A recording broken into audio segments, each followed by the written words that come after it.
माँ तू सबसे प्यारी है, माँ तू जग में न्यारी है।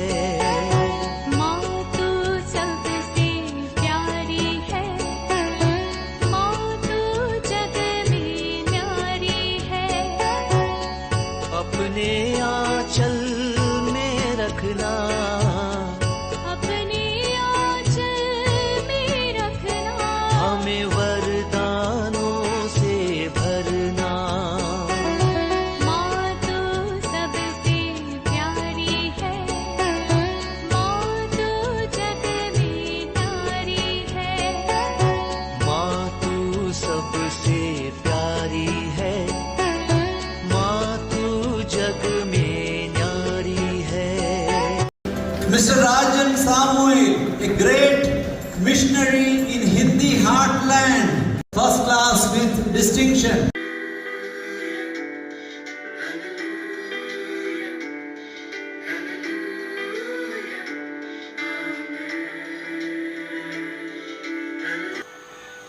पिता, पुत्र और पवित्र आत्मा के नाम पर आमीन। आप सबों को जय यीशु। मेरे पास एक सवाल आया है।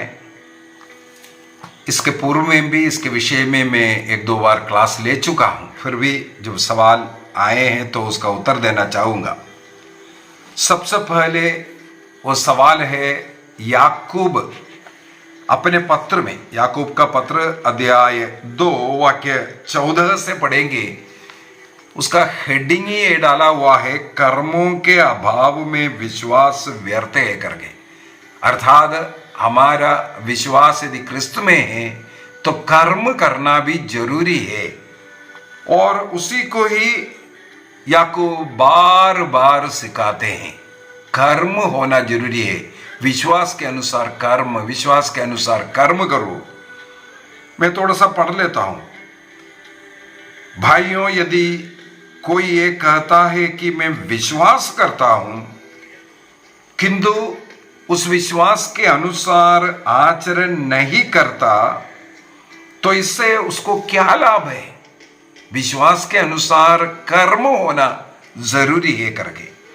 और आगे चल करके वाक्य 17 में लिखा है, इसी तरह कर्मों के अभाव में विश्वास पूर्ण रूप से निर्जीव होता है। कर्मों के अभाव में विश्वास पूर्ण रूप से निर्जीव होता है। अब संत पौलुस क्या सिखाते हैं उसको भी थोड़ा पढ़ लेते हैं, क्योंकि डाउट यहां इसलिए हुआ है।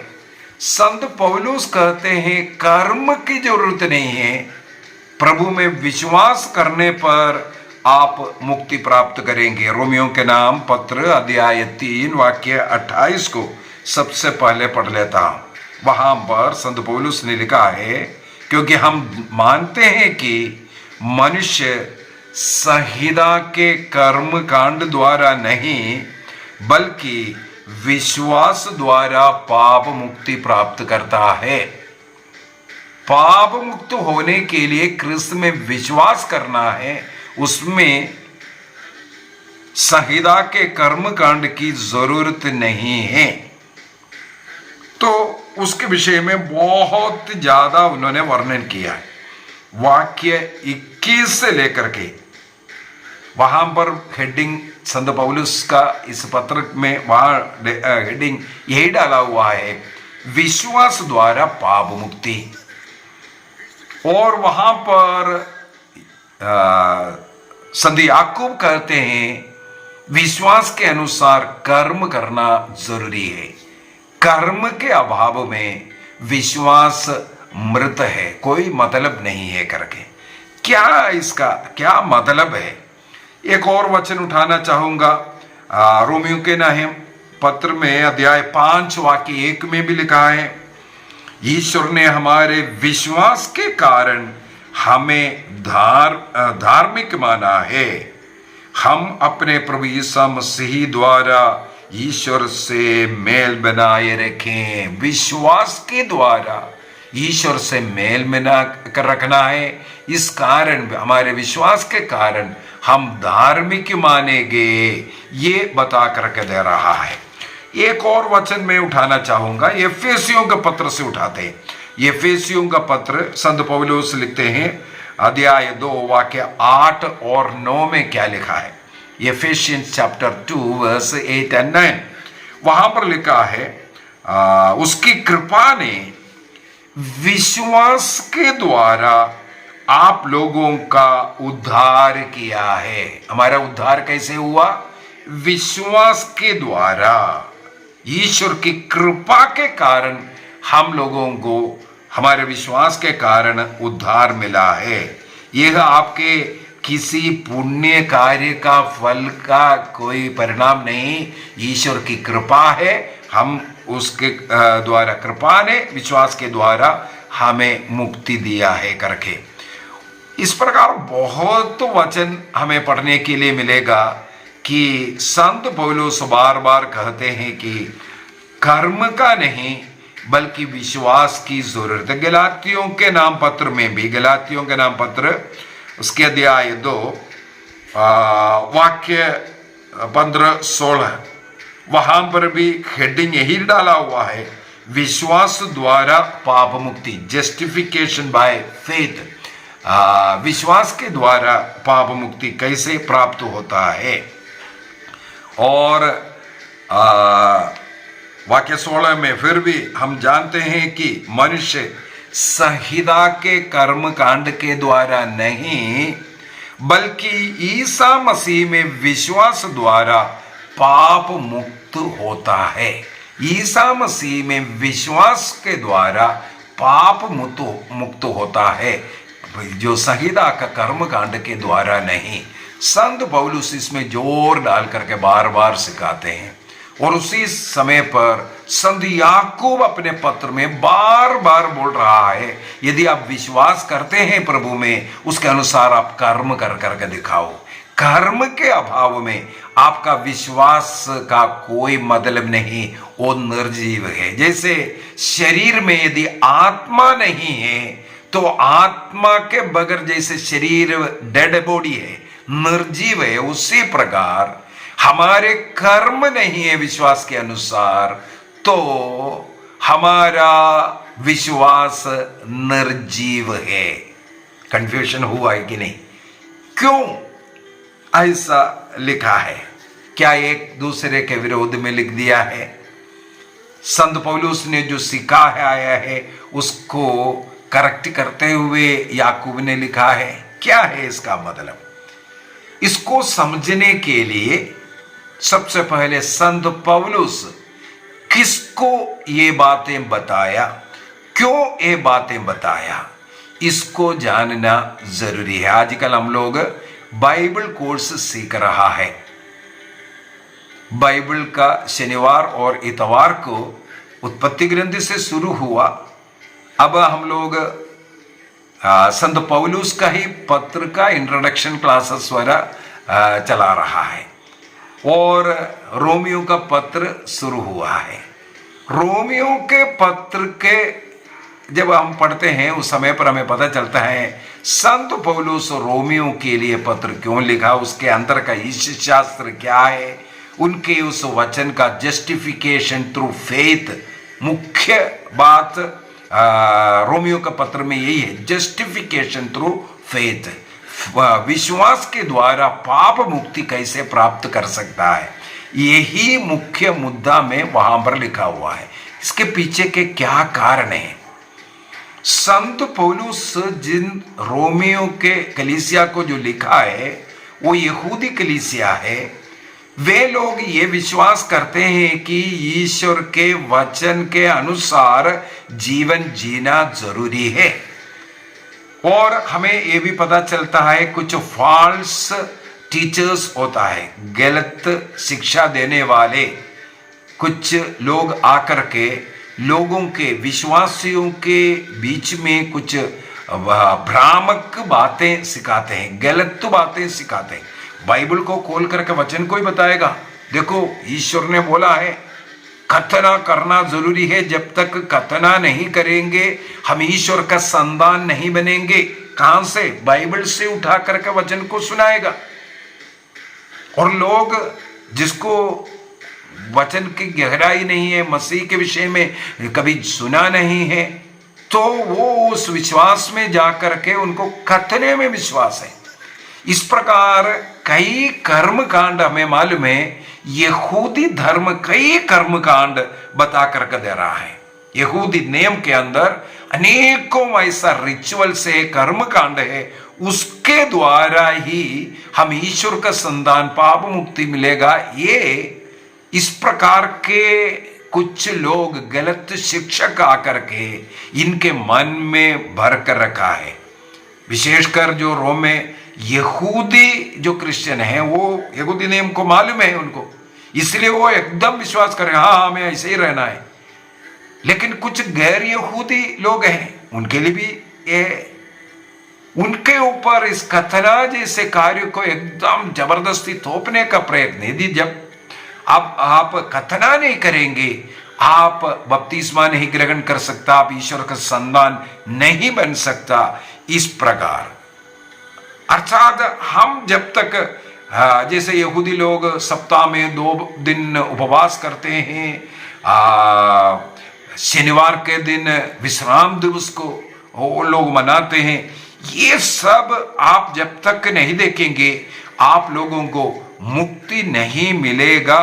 इस प्रकार सिखाने वाला और सिखा करके ऐसे बांध कर रखने वाला एक कलीसिया को संत पौलुस ने ये पत्र लिखा। रोमियो के नाम जो इंट्रोडक्शन क्लास है, इसके अंदर मैंने ये सब बातें बता करके दिया। अक्विला प्रिस्किला उनको कुरिन्थ में संत पौलुस मिलते हैं। संत पौलुस कभी रोम नहीं गया, रोम में सुसमाचार का प्रचार भी नहीं किया, और वहां के कलीसिया के विषय में केवल इन लोगों से नबदी कुरिन्थ में मिला। उनके कारण वहां के कलीसिया, और बहुत बड़ा कलीसिया है, ये सब उनको जानने का मौका मिला। और इस कारण उस कलीसिया को वहां जाने के पूर्व में रोमन कलीसिया को तैयार करने के लिए, जो गलत भ्रम में और गलत टीचिंग के अधीन में रह रहा है, उनको वहां से मुक्ति देकर के वहां जाकर के वो कार्य करना चाह रहे हैं, वहां के लोगों को कलीसिया को मिलना चाहते हैं, इसलिए पत्र लिख रहा है रोमियो के नाम। और उसी के अंदर संत पौलुस जोर डाल करके बोल रहा है, क्रिस्त में विश्वास करो। क्रिस्त में विश्वास करने के द्वारा आपको मुक्ति मिलेगा। आपका कर्म का अर्थात आप खतना कर रहा है इसलिए नहीं मुक्ति, बल्कि क्रिस्त में विश्वास करने के द्वारा। ध्यान से सुनना, संत पौलुस यदि विश्वास के द्वारा पाप मुक्ति है बोलने के पीछे के कारण, क्रिस्त में विश्वास करने से ही क्रिस्त हमारे पापों का प्रायश्चित कर क्रूस पर मर गया है, तो क्रिस्त में विश्वास कर लो। ये जो यहूदी लोग जो बोल रहा है कर्मकांड करना, उसके द्वारा आपको पाप मुक्ति मिले, उसको छोड़ो। उस संहिता के कर्मकांड के द्वारा नहीं, बल्कि क्रिस्त में विश्वास करने के कारण वो कर्मकांड आपको क्रिस्त की ओर लेकर के जाने के लिए, और क्रिस्त में विश्वास करने के द्वारा आपको पाप मुक्ति है। इस पर संत पौलुस जोर डाल करके बता करके दे रहा, क्योंकि वहां एक प्रॉब्लम है, कर्मकांड होना चाहिए। कर्म के द्वारा ही आप जब तक मेहनत नहीं करेंगे, आपका एफर्ट नहीं है, आपके कर्म के द्वारा आपको मुक्ति मिलना है, और अंतिम न्याय आपके कर्म के अनुसार होना है। इसलिए आप कर्म करो, कर्म करो, ये सिखाता था उस यहूदी ग्रुप। इसलिए संत पौलुस ने ये चेतावनी देते हुए कर्म पर नहीं, कथना पर नहीं, कथना के पीछे मत भागो, अभी उसका कोई मतलब नहीं है। तुम क्रिस्त में विश्वास करो। क्रिस्त में विश्वास करने के कारण तुम्हें बपतिस्मा मिल रहा है, वो तुम्हारा मुक्ति का कारण, पाप मुक्ति तुम्हें इसके द्वारा मिलता है। ये बताने के लिए एक सॉल्यूशन दिया है, salvation by grace, not by your deeds, your work.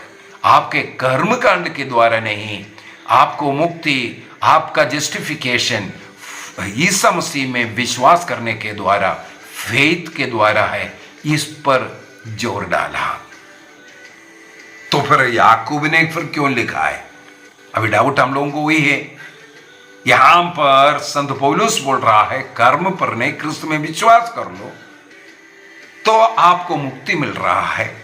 तो याकूब बोल रहा है विश्वास में अगर आप कर्म नहीं करेगा, आपका विश्वास निर्जीव है। जैसे शरीर में आत्मा नहीं है, इसी प्रकार विश्वास के अनुसार कर्म नहीं है तो आप मृत विश्वास है, आपको उसके द्वारा कोई फल नहीं मिलेगा। ये बताकर रख दे रहा है क्यों याकूब ने ऐसा लिखा। अभी याकूब जिस समुदाय को ये पत्र लिखा वो ऑलरेडी विश्वास में है। विश्वासी समुदाय को याकूब ये पत्र लिख करके बता रहा है कैसे विश्वासी समुदाय है।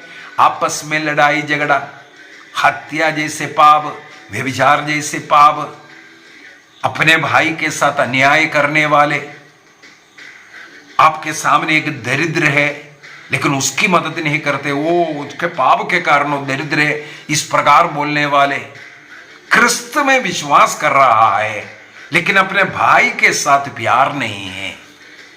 इस प्रकार का एक समुदाय को देख करके जो आपस में लड़ने वाला, मुकदमा लड़ने वाले, इस प्रकार का एक विश्वासियों की ग्रुप को देख करके उनको ये बात लिखा रहे हैं।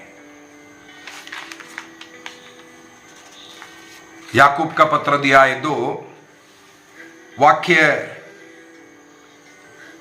17 में सबसे पहले याकूब कहते हैं इसी तरह कर्मों के अभाव में विश्वास पूर्ण रूप से निर्जीव होता है। वाक्य 15 से पढ़ना पड़ेगा उसको समझने के लिए। मान लीजिए, देखो याकूब यहां साफ साफ बता कर दे रहा, मान लीजिए किसी भाई या बहन के पास पहनने के लिए कपड़े नहीं है और ना रोज रोज खाने पीने की चीजें हैं। एक गरीब परिवार आपके पास, यदि आप लोगों में कोई उनसे एक कहे, वो आकर के आपसे मदद मांगा, रात्रि में उड़ने के लिए चादर नहीं है, नहीं तो पहनने के लिए कपड़ा नहीं, नहीं तो आज बच्चे भूखे हैं, खाने के लिए कुछ नहीं है, तो आप उनको वो नहीं दे रहा है, बल्कि क्या बोल रहा है, खुशी से जाइए, गरम गरम कपड़ा पहनिए और भरपेट खाइए। आप नहीं दे रहा है, वो आपके सामने आकर के मांग रहा है, आप उनको यही बोल करके हाँ अच्छा आप पी करके सो जाओ, ये बोल करके भेज रहा है।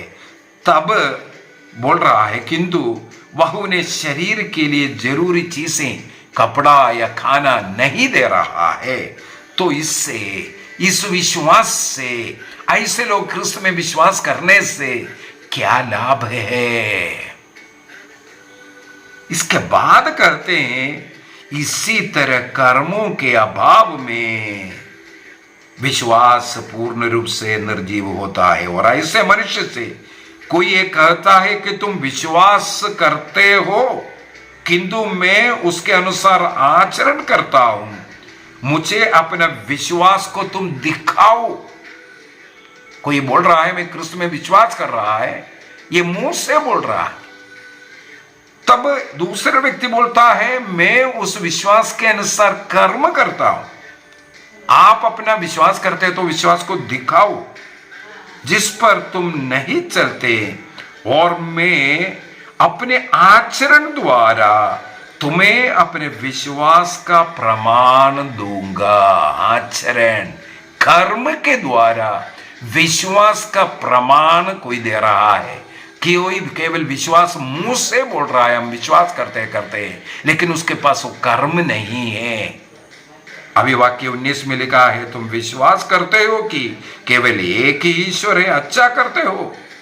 शैतान भी, दुष्ट आत्मा भी ऐसा विश्वास करते हैं किंतु वह कांपते रहते हैं। मतलब समझ रहे हैं?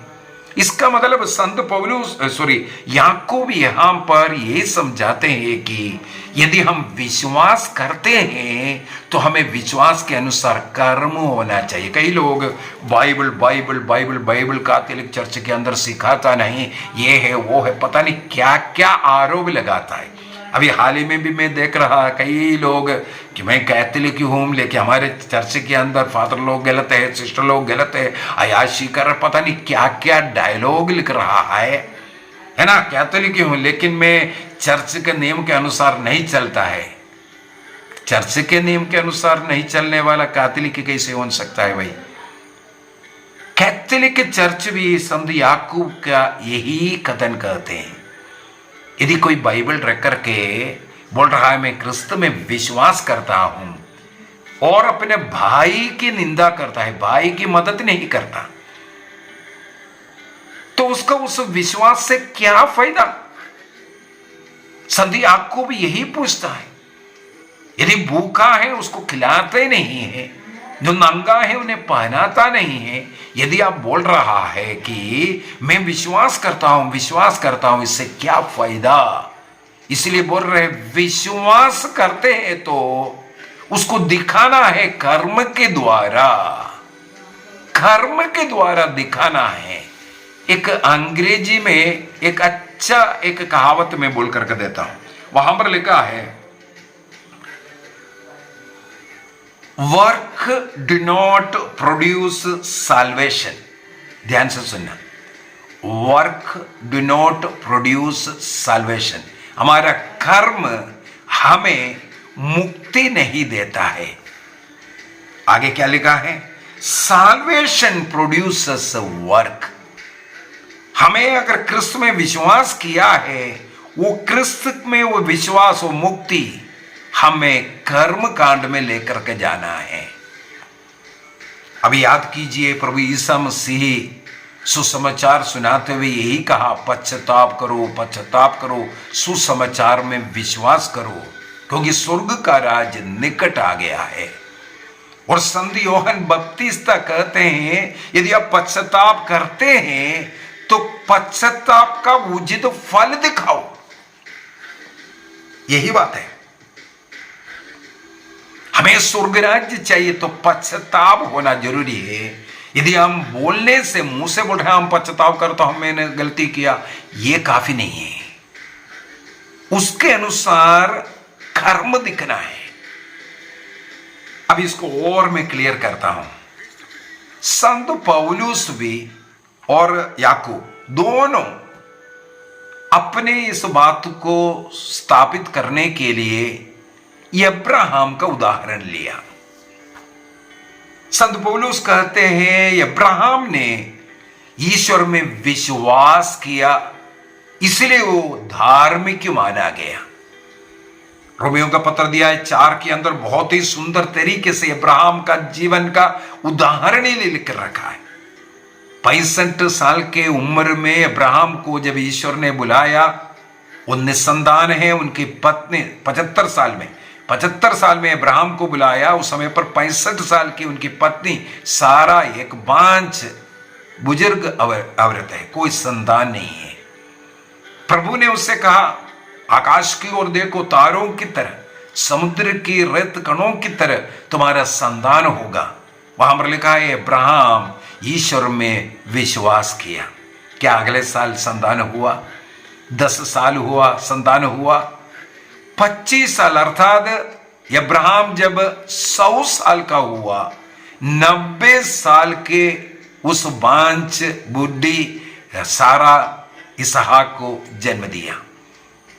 अर्थात 25 वर्षों तक अब्राहम ईश्वर में विश्वास किया, ईश्वर के उस वचन में विश्वास किया। यही बताते हुए संत पौलुस कहते हैं कर्मकांड के द्वारा नहीं, बल्कि अब्राहम के इस विश्वास के द्वारा ईश्वर ने उन्हें धार्मिक माना गया। अभी विश्वासियों की पिता उन्हें इसलिए कहते हैं, ये निराशाजनक अवस्था में भी ईश्वर में आशा रख करके, भरोसा करते हुए, विश्वास करते हुए आगे बढ़ा। वो निराश नहीं हुआ, लेकिन निराशाजनक अवस्था था, क्योंकि वर्ष बीता जा रहा है, वे लोग बुढ़ा बुढ़िया बनते जा रहा है, संतान नहीं है, इस प्रकार निराशाजनक अवस्था था। लेकिन फिर भी जिसने बोला उसमें विश्वास करते हुए आगे जीवन जिया। संत पौलुस उसी बात को लेकर के कहते हैं, देखो कोई कर्म नहीं बल्कि अब्राहम का वो विश्वास उसे धर्मी माना। अब इसी घटना को याकूब किस प्रकार से लिया? याकूब ने लिया, अब्राहम ने अपने विश्वास को अपने कर्म के द्वारा प्रूफ किया। हमें मालूम है कि संतान इसके बाद 100 साल में एक बेटा जन्म लिया। कुछ वर्ष के बाद ईश्वर ने बोला, अपना उस इकलौते पुत्र को मेरे लिए बलि अर्पित करो। उस समय पर हमें मालूम होना चाहिए, अन्य जाति में मनुष्य की बलि, ईश्वर के लिए मनुष्य की बलि अर्पित करने का एक तरीका होता था, और अब्राहम भी इसी प्रकार का एक जाति से है। अब्राहम को मालूम है मनुष्य की बलि बच्चों का बलि होता है, इसलिए उस अब्राहम से ईश्वर कहते हैं, आप अपने उस पुत्र को मेरे लिए बलि अर्पित करो। मैं उस देश दिखाऊंगा, वहां पर तुम मेरे लिए अपना पुत्र की बलि अर्पित करो। अगले दिन हम लोगों को मालूम है उत्पत्ति ग्रंथ अध्याय 22 के अंदर अब्राहम चुपचाप अपने नौकर, अपने बेटे, गदह के ऊपर लकड़ी सब बांध कर करके जाता है उस मोरिया पहाड़ी की ओर। 3 दिनों तक चलता रहा। मोरिया आ गया, वो सेवकों को, गदह को सब नीचे रख करके पुत्र के कंधे पर लकड़ी लाद करके वो उस मोरिया पहाड़ चढ़ते हैं। वहां पर एक बलिवेदी बनाते हैं। चढ़ते चढ़ते बेटे पूछ रहा है, पापा हमारे पास तो आग है, हमारे पास तो लकड़ी है, लेकिन हमारे लिए वहां बलि अर्पित करने का मेढ़ा कहाँ है? अब्राहम बार बार बोला है, बेटा वो प्रबंध प्रभु करेगा। वहां जाकर के बेली वेदी बनाया और पुत्र को बांध करके उस बेली वेदी में रखते हैं। वो छुरी उठाया, तब ईश्वर का वाणी, तुम मुझ में विश्वास किया, उस बच्चे के ऊपर हाथ नहीं लगाना। और सचमुच में वहां एक मेढ़ा दिखाई दिया। उस मेढ़े का बलि वहां अर्पित करते। वो मेढ़ा प्रभु यीशु मसीह का प्रतीक था। और इसहाक जो लकड़ी लेकर के वो पहाड़ चढ़ना, वो भी प्रभु यीशु मसीह का प्रतीक था। जहां कलवारी में यीशु मसीह का बलि हुआ, उसी जगह पर अब्राहम ने वो बलिवेदी बनाया जहां उस मेढ़े का बलि अर्पित किया। वर्षों बाद वहां पर यीशु मसीह का बलि होता हुआ भी हम लोग देख रहा है। यहां पर संत याकूब कहते हैं, अब्राहम ने अपने विश्वास के अनुसार कर्म कर करके दिखाया। कर्म के अभाव में, यदि ईश्वर ने बोला बलि अर्पित करो, वो नहीं गया, नहीं मेरे पुत्र को मैं नहीं छोड़ूंगा, अभी बुढ़ापे का सहारा मेरा लाठी है, हमारा बुढ़ापे में सहारा है, ये बोल करके, तो विश्वास वहां डेड हो गया। अब्राहम ने उस विश्वास के अनुसार कर्म किया। इब्रानियों का पत्र दिया 11 के अंदर यही बोल करके दे रहा है। अब्राहम को यह विश्वास था, अपने पुत्र को यदि मैं वहां बलि अर्पित करूं, उस राख से मेरे पुत्र को ईश्वर लौटा सकता है, वापस दे सकता है, क्योंकि उसने कहा है मेरा वंश इतना अधिक बड़ा होगा, इस पुत्र को बलि अर्पित करने के बाद मुझे वापस मिलेगा। इस विश्वास हृदय में इब्राहिम ने उस पुत्र का बलि तो अर्पित किया था, उसको वापस मिल गया वो पुत्र। तो ये याकूब यही बोल करके दे रहा है, यदि आप विश्वास करते हैं तो उसके अनुसार कर्म भी करना है, केवल मुंह से बोलने से नहीं। कैथोलिक चर्च इसी के ऊपर बहुत ज्यादा जोर डालते, चाहे गरीबों की सेवा में, रोगियों की सेवा में, मानव जाति की सेवा में, ये सब अगर करोड़ों करोड़ों रुपया खर्च कर रहा है, इसके पीछे कर्म के द्वारा प्रभु में विश्वास को प्रकट करना। पवित्र मिस्सा बलिदान में, मैंने उसका एक क्लास हाल ही में लिया है, पवित्र मिस्सा बलिदान में कर्म है। यीशु मसीह में विश्वास करते हुए कर्म कर रहा है, हमारा विश्वास वहां प्रकट कर रहा है, उसके अंदर भयभक्ति के साथ भाग लेकर प्रभु का शरीर रक्त को ग्रहण कर उस मुक्ति प्राप्त कर रहा है। केवल वचन को पढ़कर के तृप्त नहीं, लेकिन उस विश्वास के अनुसार कर्म करना ये कैथोलिक चर्च सिखाते हैं और यही बाइबल सिखा रहा है। तो आज हम लोगों ने देखा वर्क के द्वारा, काम के द्वारा हम लोगों को मुक्ति नहीं, बल्कि जिस प्रकार हम विश्वास करते हैं उसके अनुसार कर्म करना।